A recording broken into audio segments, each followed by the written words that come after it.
Hey there. Happy Monday. Hi, Happy honey, and Monday. How's it happy Bloody going? Monday. Bloody Good. Monday. It's a Bloody Bloody Monday. Monday.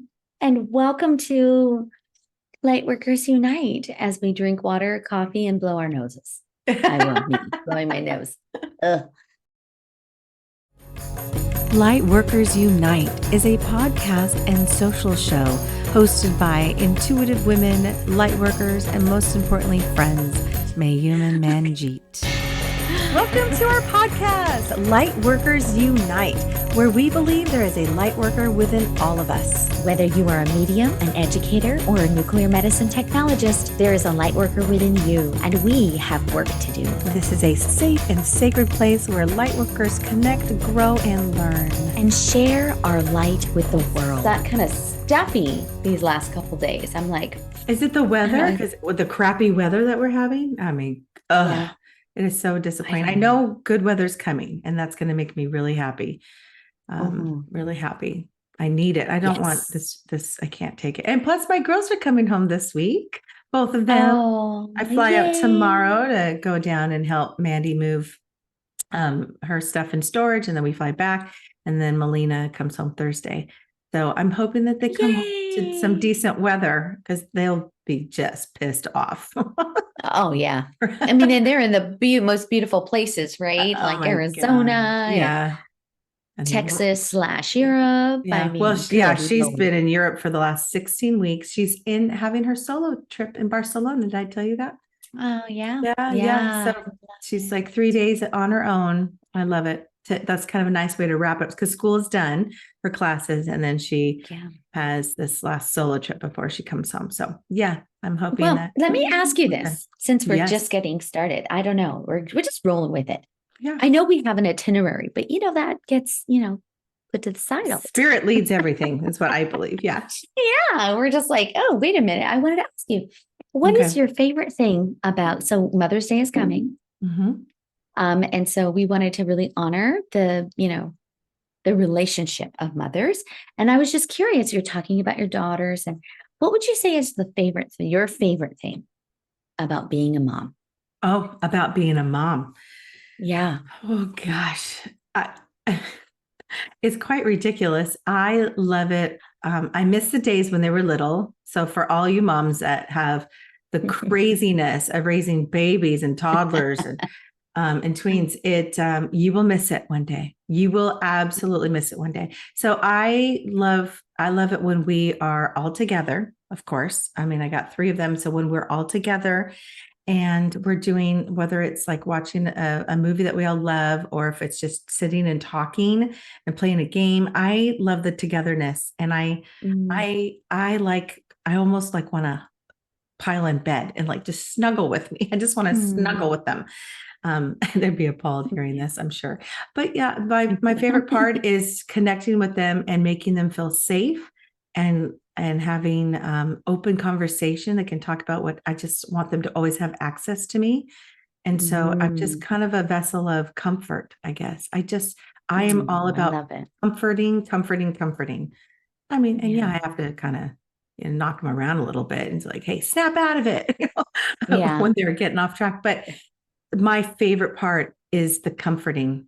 I'm a comfort mom, Mm. which Oh, I probably love drives my it. husband a little crazy if you think about it, because then that means, that doesn't leave a whole lot of room for him to comfort. He has to balance this out. So he's much more of the disciplinary, I guess. I mean, I do some of that too, but Yeah. I'm much more of I'm here, snuggle up, everything's going to be okay, you know. Oh, a good balance though. I mean, Yeah. right? Like We I think probably would like that's, to do. Yeah. Yeah, we yeah. have. It definitely goes back and forth. There's some times where they definitely get angry, frustrated with me, with mom. They'll be, I'm Mhm. sure, talking to their girlfriends about what I did or said down the road, right? Oh, And yeah. that's okay as long as they know that they can always come home. I'm home. Mm, We are home. yeah.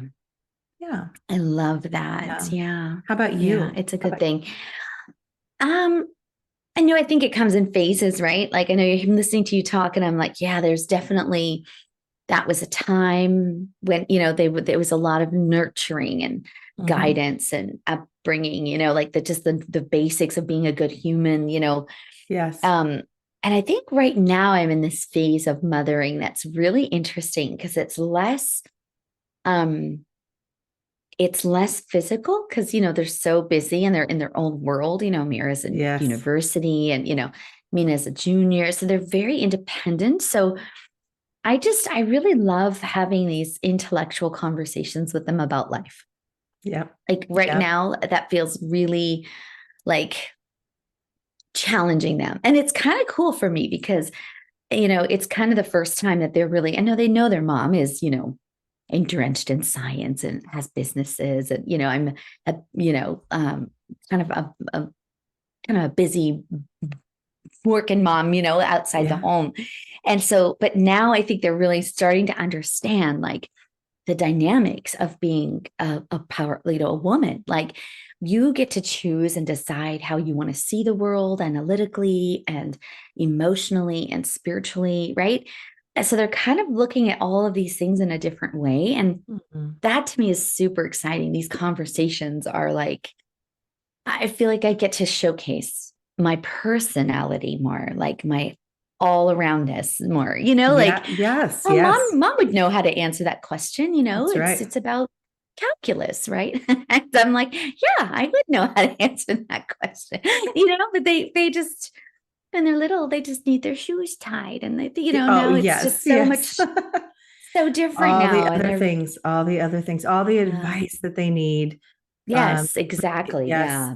Yeah, and Guidance. And guidance, lots of guidance. Yeah. I'm kind of loving that. And to me, that's what, I think Mother's Day really means. It's like a morphing and changing of like who they need. Like even, Yeah. I'm sure you find this with your daughters. Like I sometimes feel like I'm a completely different mom with Mina than I am with Mira. Because what Mira, my oldest, needs is very different than what Mina needs. They're both very Correct. different personalities. And I'm kind of always like, oh, okay. She doesn't need me to sit and hold her hand. Right. Mina needs me to go, you know what? You can fucking do this. You need to get your shit together. Here are the 10 steps, She needs like strategy and encouragement. And whereas Mira's like, oh, honey, let's talk about it. Let's process through it. And They're then she all goes into different. action on her own, So Yeah. it's so fascinating. But I just really honor that about mothers, that is such a powerful role. And no matter how old they are, it kind of gives me hope, because I do mourn, like you said earlier, that the younger girls and the busyness of them skipping around and dressing them the same. And like, I just miss all that shit. Yeah. But I know that's, For 24 hours. That's what I said. I miss it I would like to have them for 24 hours and then we'll just go ahead and send those little kids back. Yeah. But it's different. Each stage. They need us differently. We always said, I'm sure everyone out there, listeners, you guys did this too. Each stage that we would enter, I would say, freeze.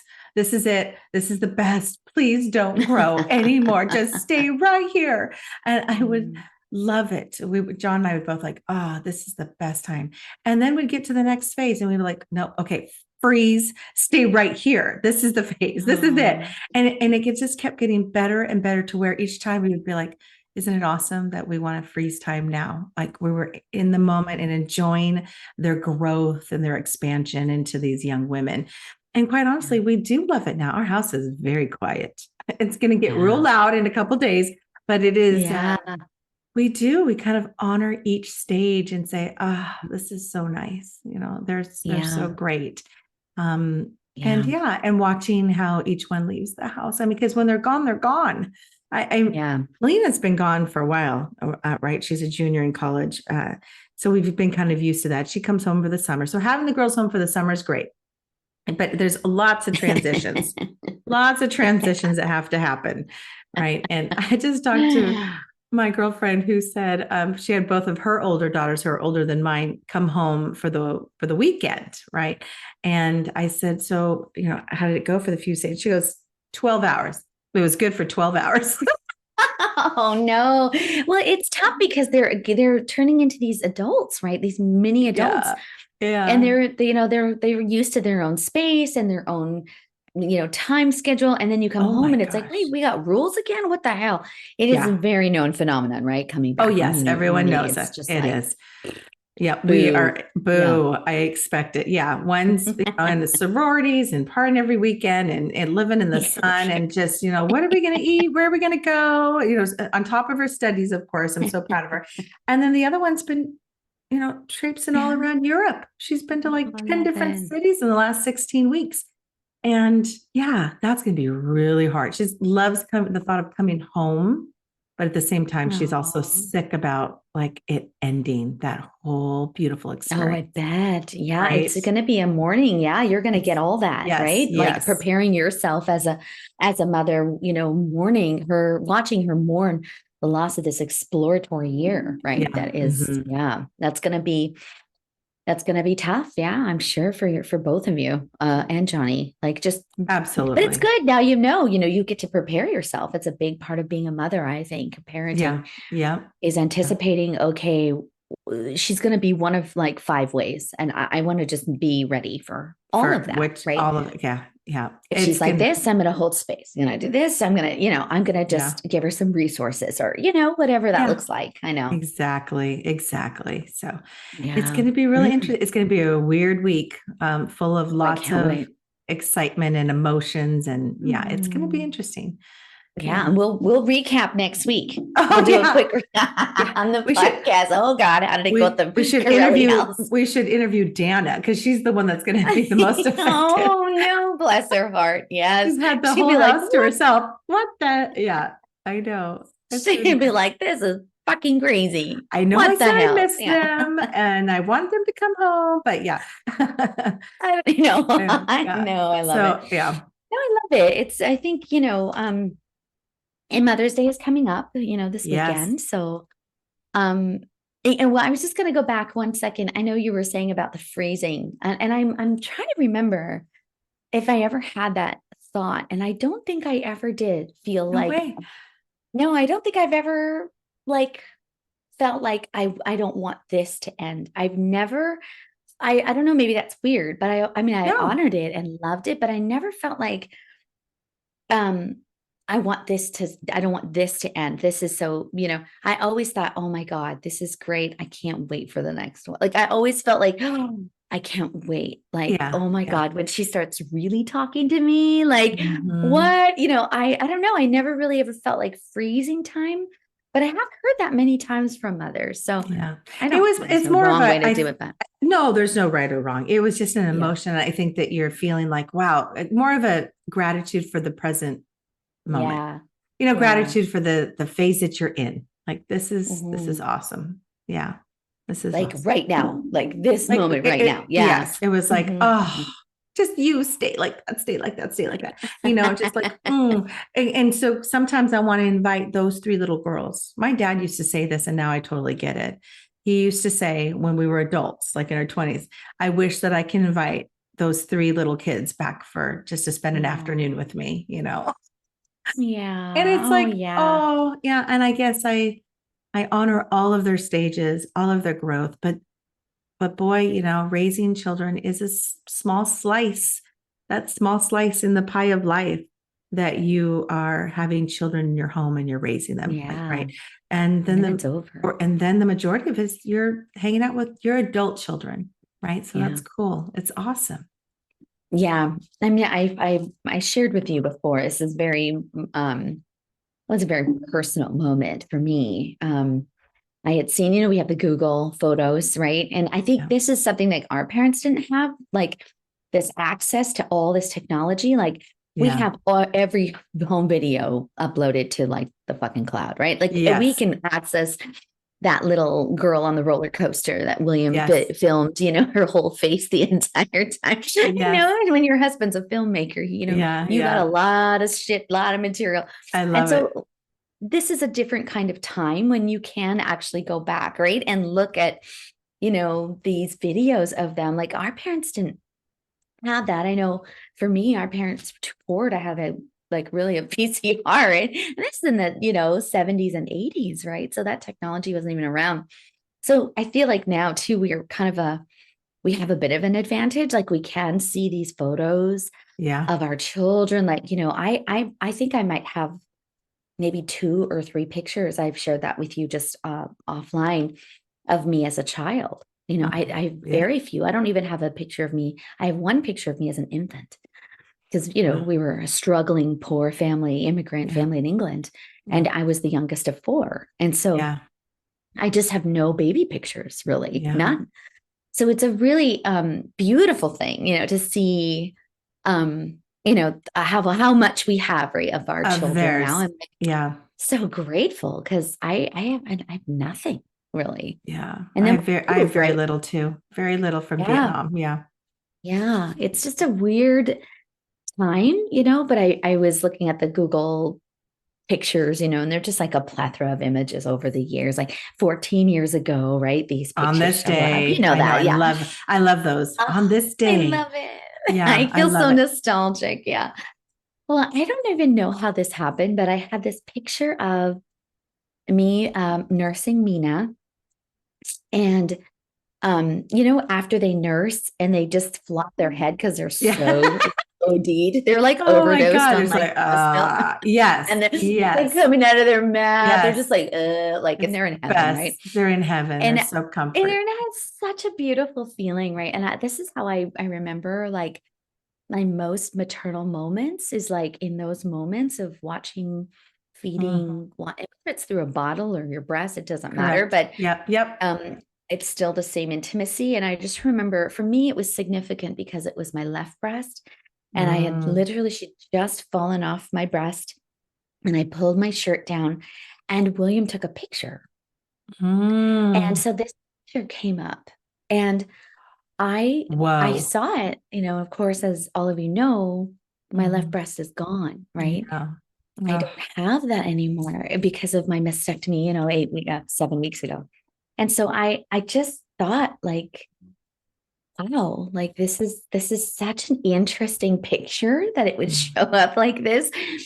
And I just felt so, like that was my breast. That was the way I mothered her in that moment. Yeah. And just seeing her face and just how I was looking down at her. And I just was like blown away, like, oh my God. And so I told William Russell, I showed him, of course. And I was like, really kind of emotional, obviously, right? Like, oh my God, like this is like, I don't have that breast anymore. And he looked at me and he goes, oh man. And then he says, well, it did its job. Yeah. And that's literally the truth. And I was like, I'm moving on. Yeah. I was like, oh, okay, we're done. That was it. Okay. You're right. It was just so great because I was kind of like, not spiraling, but I was kind of like going down this like, and he was like, no. Yeah. He was like, oh, well, and it worked. Yeah. It did its job. It did its job. Yeah. And it was so poignant and perfect. And I was like, and we're done. Okay, let's move on. For those of you who know my husband know that's him in a nutshell. Like we don't dwell on shit. We're not going to go there. Like it's great. And what a blessing, but it's okay. You're okay. And I was like, all right. But it was just so funny, thinking about these moments of being a mother and nurturing and then what we're going through and trying to like merge all these things. And it doesn't make me less of a mother that I don't have my breast anymore. Right. Like that's my story in Mother's Day this year is this doesn't make me less of a mother. Of course not. Of course not. It was weird. Sorry. It was so weird. Like, No, there's so many emotions, Manj, that are happening with you. You're not far from this happening. Please let's make sure that we understand you just had surgery. You did. This all just is happening. So of course, here comes May and here comes the Mother's Day and feeling and connecting with our body and our breasts and our children. That is all part of the female, these beautiful female bodies.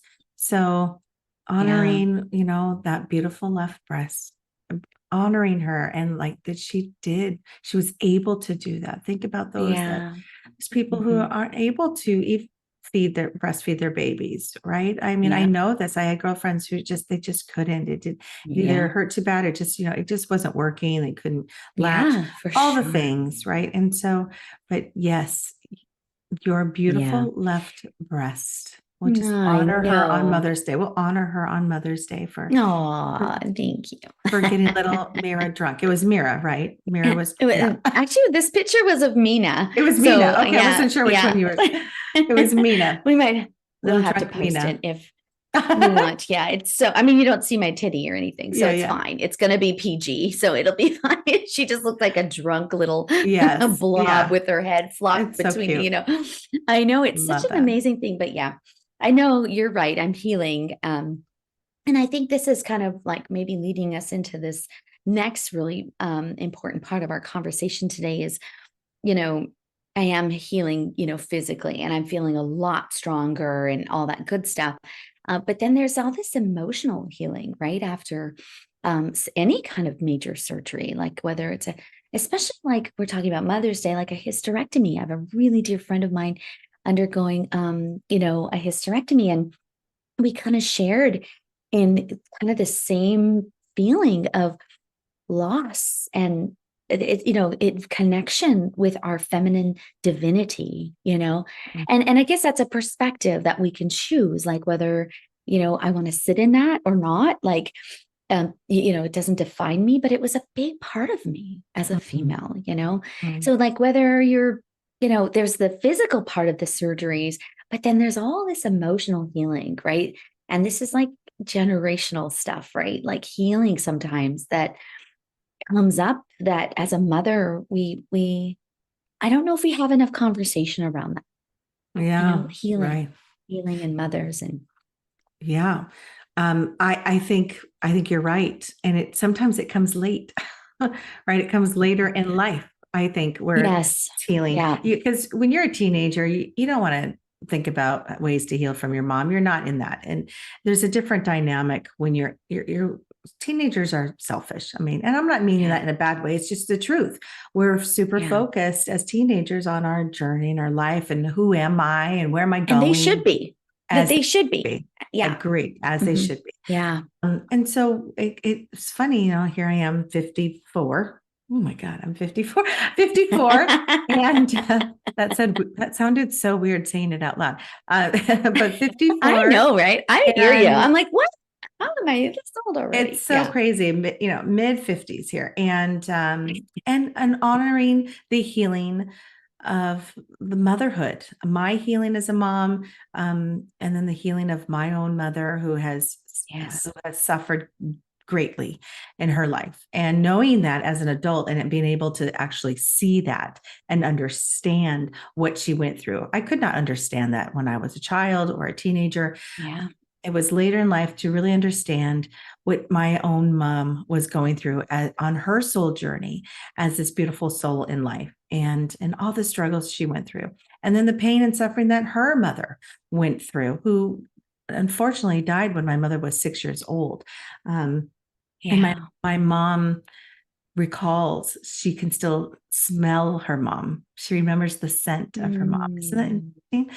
And how she used to carry her, and the scent of her milk. So speaking of breasts and breast milk and feeding, my mom would talk about that, how she would remember being, because back then you could be 2 or 3 or 4 walking around and then, stick out the breast because they were poor and didn't have anything. So she would get breast milk, later. And she remembers that. She said, drinking from my mom's, what did she call it? She called it titty, actually. Yeah. Really. But that's how my mom references the boobs to my mom's titty. And so I honor her pain and her suffering. And I want to help her, and heal her. And I always say, gosh, I hope that I know that I went through pain and suffering before my children were born, right? With my father's murder, that'll happen before I got married and before I had children. And yet they probably are carrying some of my trauma from just being inside of me. And so I Yeah. have to honor that, this motherhood. So I'd love to share, and we have not shared this. I think we've talked about it, but I don't think I've shared Yeah. it on air. I went to the Hay House conference back in March, and I was so fortunate to take Rebecca Campbell's workshop there, and it was healing the mother ancestral lines. And I was like, oh shit, I was like, I can't even believe I'm taking this class right now. It was so profound. It was so insanely powerful. And there's no words, but what she did for this group, and there was probably maybe 80 of us in the room, right? And she played this beautiful music, meditation music. And of course, it's recordings of her voice because she does a lot of singing and a lot of voice work. And she even joked, Chanting. Yeah. chanting mantras. She even joked that she's not a singer in her Australian accent. I am not a singer. And she said, but she was called to do this work. So in this meditation, the words were unbound, unbound, forever unbound. And she walked us through this journey. It was so intense. And this meditation, and walked us through this journey of going through grandmothers.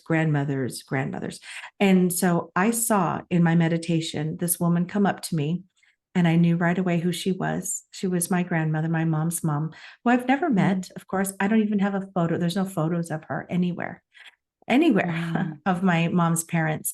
And she came up, and she was missing some teeth. Okay, I'm just going to say, I noticed that, and she smiled, and I knew her, she knew me, and she touched our foreheads, and she was so, oh God, I'm going to cry. She was so, like, loved me so much. And her words were, I'm so sorry, my daughter. She didn't have enough time with her daughter because my mom was 6.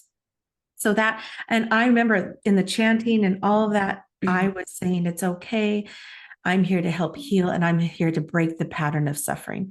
And behind her were these women, all these Asian women on the ground, on their knees, looking at me, and I knew there was rape, there was torture, there was abandonment. I could see it all. I felt it all. There was all this knowing that I was helping clear some of that and healing them. And they were saying, thank you. It was intense and so powerful. And after that, you look around, because I kind of like want to peek around, open my eyes, because I'm like, I know what I look like. What does everyone else look? Everyone is bawling, tears, so much healing. And then we all gave her a standing ovation afterwards. It was so deserved. It was the most healing workshop I've ever experienced. And then, of course, when I came back home, I couldn't wait to see my mom after this healing, to see how she was. But when I had to move her into her new memory care home, for those who follow me on my newsletter, my subscribers, I shared that we were able to get this home. And I was so worried, filled with anxiety, almost to tears, about having to tell her that I had to move her out of my home, out of her home, and into a strange place. Well, it could not have, it was a miracle. She was like, okay, are we going now? And she's watching. I mean, I was like, what? I just said, Mom, this is the best thing ever. You're going to love it here. And okay. And she took her little coffee mug and little bag of seaweed. And she's like, can I bring this? Yes, you can bring your seaweed, Mom.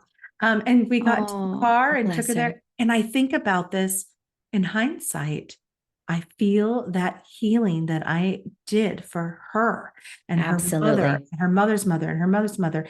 I think that allowed her to be able, her soul to say, yes, this is the next phase of my life, with ease and grace, because that's what it was. We moved her in with ease and grace. And that is just not heard of, So, so that experience, to me, that's what I feel this Mother's Day. I'm honoring all those beautiful moms in my ancestors, my lineage of moms, and my own mom, and her little space. I'm excited to have her see the girls, that we're going to be all together. And it's going to be great. It's going to be really healing for all of us. I mean, it's just so powerful, right? Like, if you can find these opportunities to do that really deep healing. I had a very similar ancestral female mothering healing session with actually my wellness doctor after my first diagnosis with breast cancer.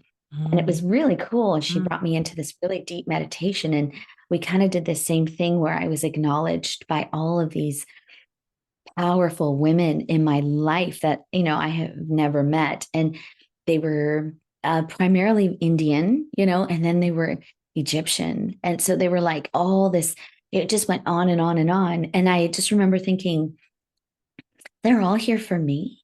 Like I felt so tiny. Yes. Like I felt like, oh, this problem is really not that big of a problem because these bitches got me. Yeah. Like they got me. Like I was so. And they've been through some shit too, right? Like, the pain. Yeah. right? It was so emotional. But it was interesting because I didn't see as much of their pain. All I kept hearing from my ancestors in this moment was, give me your fear. Because I was living in a bit of fear right after the diagnosis. And, especially with breast cancer, it's genetic. So I'm thinking about my daughters. Like I'm not going there, but I know it's there. And I think this is a really big part of healing is just by acknowledging your fears doesn't mean you're living in fear. Okay. Right. It's important to acknowledge the fear, but we just, we have to figure out ways to mitigate that. And pretending like it doesn't exist is really toxic actually, because you're not seeing the truth. Right. So I kind of was like, okay.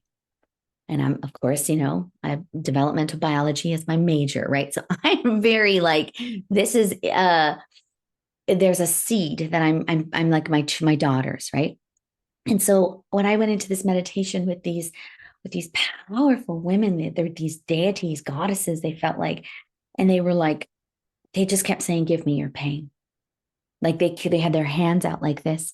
And I just went into my heart and I was like dumping it into the, and they kept putting it back and taking it back to the next woman, the next woman, the next woman, until I had nothing left, And so it was just this visual of me. And every time I released something, I remember one of the ladies in the far back, she had this beautiful gold sari, like an Indian dress. It was like over her left shoulder, actually, ironically. And she said, you're not done yet. Give us more. Give us the last bit. Because I was holding on to something else that I didn't even know. And I think this is the power, right, of our ancestors, of our beautiful sovereignty. We can't hide from them. Yeah. So it was very like, oh, what? There's more. There's one more piece. And I remember I dug really deep, and then I pulled out this like black rock and I just gave it away, and I did. I felt transformed. I felt different because they were for me. Yeah. And I mean, I feel like I'm living a lot of that too. And my body now is like this transgenerational healing, that's happening on many levels and planes of existence. Right. Yeah. So it's and that's a whole nother episode. Yeah. But, I love that we both had these powerful ancestral, mother, connections. And I think the biology is cool. I'm just going to read this little thing. Maybe this will help our listeners. This is just one of the best ways to describe this is your grandmother carried a part of you inside of her womb, right? And then people would ask, well, how is that possible? And essentially a female fetus is born with all of her eggs that she will have her entire lifetime. Okay. Right. So when your grandmother was carrying your mother in her womb, right, you were a tiny egg in your mother's ovaries. Yes. So this is the science behind this, right? This concept that is how the three of you have been connected for a very long, long time. Before you were a sentient being on the planet, you existed inside your grandmother. That's right. Yeah. So it's just a very, it's biology, right? It is absolutely biochemistry. It's DNA, right? It is an actual, physiological part of ourselves. So sometimes when we feel trauma or anxiety or fear, or even physical ailments, might be an opportunity to say, is that mine? Right? As a woman, is this mine? and that doesn't mean you can negate it or like forget about it. It just kind of helps us, like kind of what you were saying, it kind of helps put things in perspective. Like, Mhm. this doesn't feel like mine Right. necessarily, but I'm Right. still going to work through it. Yeah. Yeah. Yeah. It's Yeah. All of that. fascinating. And it makes me also think with my three daughters now, Yeah, how absolutely. they're going to go through some things that is not theirs. It's going to be mine Yeah. and their grandmothers, Yes. right? I mean, Mhm. so, and just having them have that awareness now, early, not 54, Yeah. maybe will help them understand some of the Mhm. struggles that they may endure in this journey. But I Yeah. just think we women are very strong, and I honor it. And John used to say this to me, and I know Mhm. he would acknowledge it now. And it was something I thought was kind of cute, but I really love it now. But when we first met, he said to me, he's like, you know what? I really love how you love and are proud to be a woman. He goes, you love being female, don't you? And he did. And he said it in like a way that respectfully, because I guess I must have shown that. And I said, I do. I'm proud to be a female. Mm. I am. And he Mhm. said he loved that about me, that I was proud Mm. to be female, that I honored who I was, and that, because he would, of course, turn around and go, because I could never be female. No, John Corelli, you cannot. But, and I said, well, Mm. don't you like being a male? And he's like, I do. I do. There's a lot of things. And he goes, I see it and acknowledge the differences. He goes, I just find that really cool that you Oh. love being a woman. And I like, I mean, I didn't even realize, I was 25 back then when we met. So Mm. I He guess saw even that. back, Yeah. he saw that I was proud to Mm. be a woman. And I am. Yeah. I think we Yeah. women are awesome. And I No. love my sisterhood. I love my female friends. And obviously, I don't know, God gave me three daughters. Or maybe God gave John three daughters. Maybe that's what it is. He's He the one likes that the needs it. female energy. So, I mean, he sent that to the universe, man. Yeah, be sure to. There might be a lesson or two in there, I have a feeling. But yeah. Yeah. Yeah, I love that. I do. Yeah, I think it is interesting. I think one of the big things that I feel is transgenerational in the way that I mother, because you're talking about now, ironically, we have these two daughters. I have three, two, you have three. I think about like how I love them, in this life. And the common denominator, I've talked about this so many times on other episodes, is food. I know my grandmother, who I grew up with, like, she lived with us when I was very, very young. So she was a staple in our house.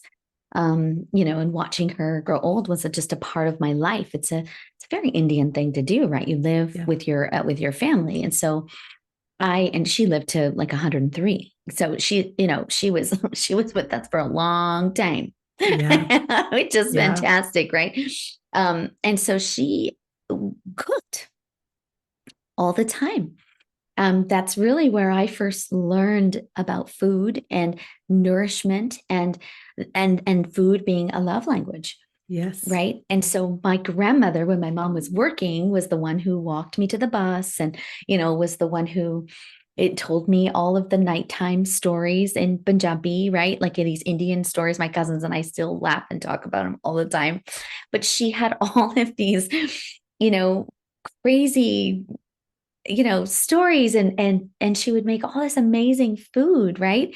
And she would grow her own seeds to make in masala, right?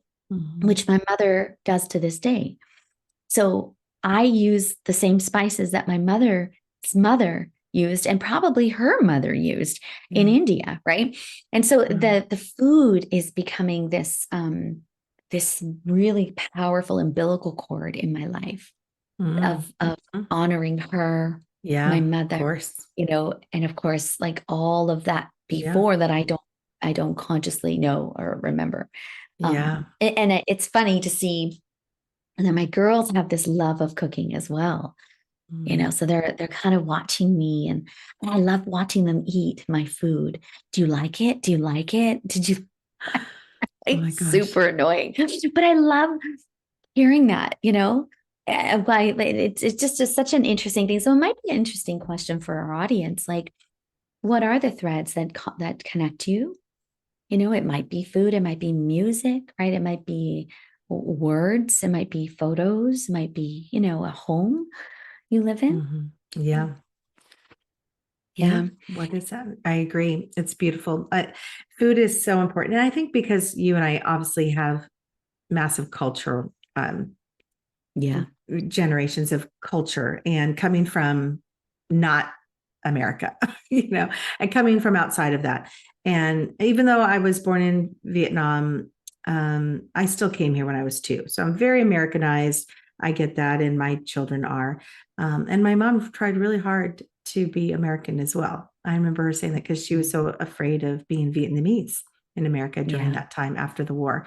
And so she would try to cook so many of the foods that my dad liked. So she would copy my grandmother's recipes, my dad's mom. Mm-hmm. And also, she would make her own spaghetti and meatballs and things, and which was a lot more like chop suey. I'm just going to be honest. And so, but she was doing liver and onions once. I was like, what? But she would mix it in with then her beautiful meals. And that's what I remember is then she would be like, I can't make this for you anymore. I got to make this. And she would make the Vietnamese pancake. It's called bun sao. And you can get these at, pho restaurants and pho, it's just all the things. And I loved that. And she would continue to make that until she, of course, couldn't anymore with her dementia, Alzheimer's. And I kind of regret she didn't write anything down. I'm sure your mom, like there's no they don't, recipes. no. They don't. No. They just throw it together. And as much as I watched, and there's some things I can make of hers, I wish that my daughters, we kind of missed out on, would have watched her cook, and they love to eat it, but they didn't really immerse in the cooking. So yeah, it's kind of stopped. Like it stopped with my mom. Interesting. Yeah. Oh, my mother-in-law is an amazing cook too. Hi, Rose, if you're listening. She, with her gravy, they call it gravy, not marinara sauce, from where she's from. That recipe got passed down to me. And I'm thinking, I'm this little Vietnamese girl and I'm going to make this, right, to honor my husband and my daughters because of the Italian heritage. And so I'm hoping that right now, life is crazy. We're not cooking in the kitchen because they're not here. And so food has it's kind of faded, I would say. It doesn't have the importance. Meals together, yes, but the food. And so I hearing you talk, it makes me think, I need to honor my mom and bring her recipe or the foods that I know that she made and try to replicate that and pass it down. I love it. Yeah. Food is a great love language. It's beautiful. It's many people. Food and meals and gathering for a meal is so important. As John says, Sunday supper, what time is supper? And that's when everyone would come together for supper, and it's usually 4 because you had the old people who ate at 4, went to bed at 6 or 7. And it's the gathering on Sundays for a meal. And so, we're going to get together on this Mother's Day with my mom and we're going to go out though. It'll be easier to just kind of bring her to a restaurant and we'll spend that time and then I'll bring her back home. I'm afraid to bring her back to our house, man. She hasn't been back to our house. She doesn't remember living here, but I'm afraid it's going to trigger memories and she's going to be like, oh, I don't want to go back. I want to stay. Again, all these fears. Yeah. So I haven't brought her back here yet. No, but anyway. Oh, well, you'll know when you're ready. You'll know. Yeah. You'll know when you're ready to do that. Cause it is definitely a predicament, right? Like you don't know what it's unpredictable, her mental state. So you want it to, you might, have to be a little more cautious than we are keeping the structure. Person. Yeah. It's important. Yeah. I think it's really cool. I just really love this conversation, but I just want to offer also acknowledge that, there are a lot of people out there that really struggle with Mother's Day, right? They really struggle with the fact that, and I mean, I reflect on my mother and her life And, we were an immigrant family. My mom was primarily Punjabi speaking. There was a huge disconnect, culturally. I was born in England and grew up in Canada.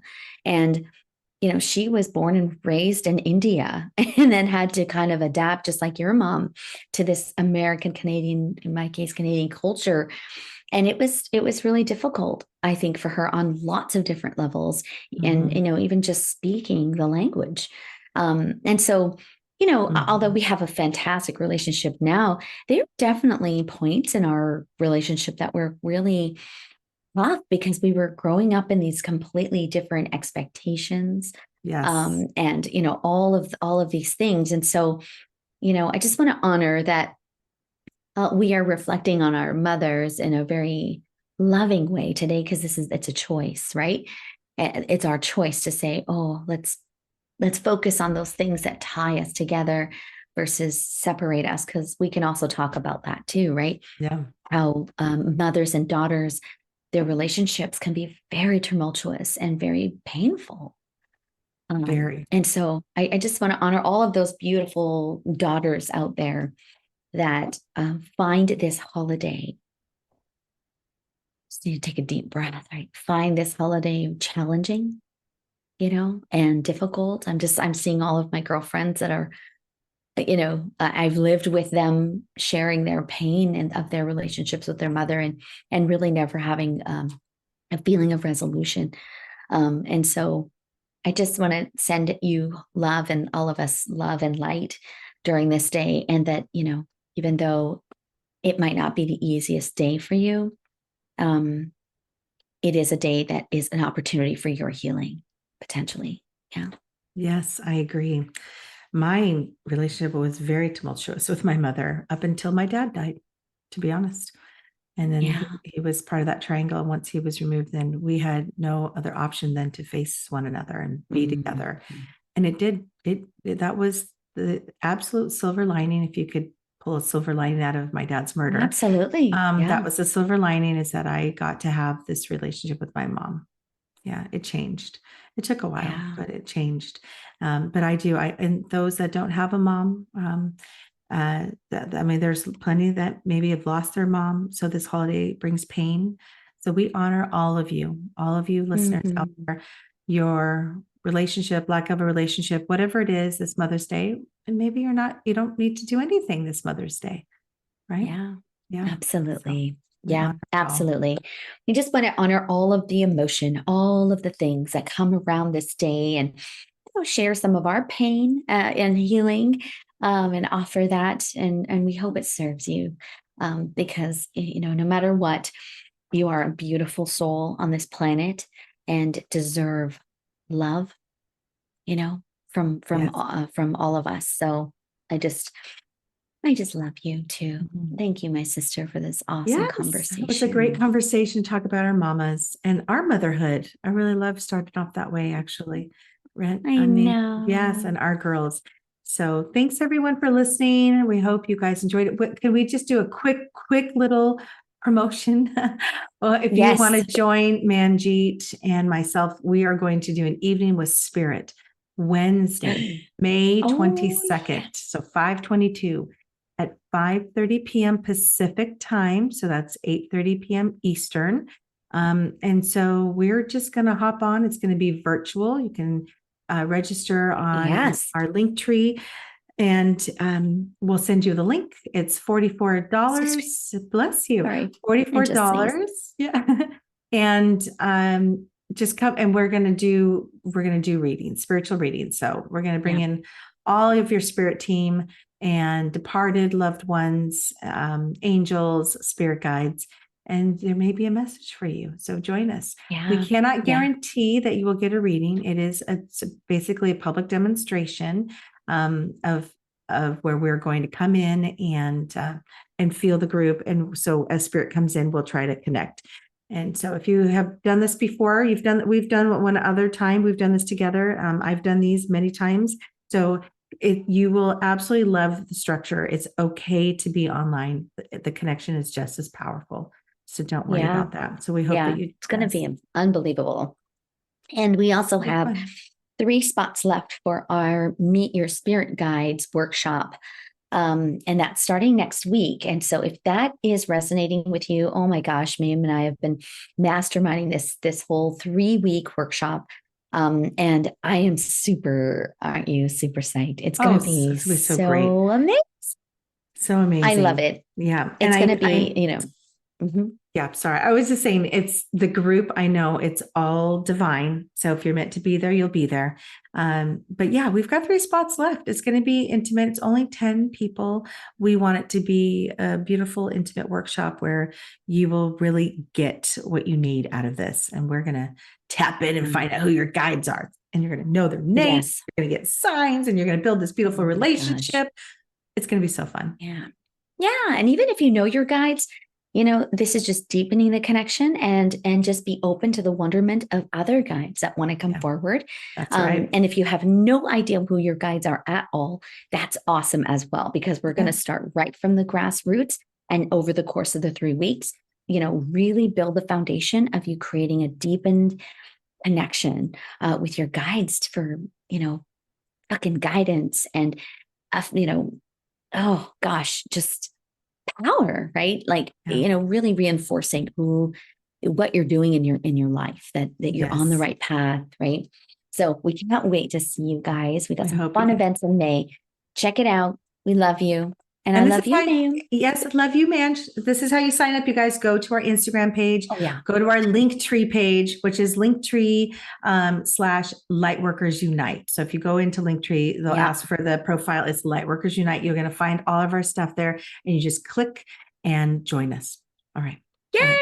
Thanks, guys. I love it. Happy Mother's Day. Happy Mother's Day, everyone.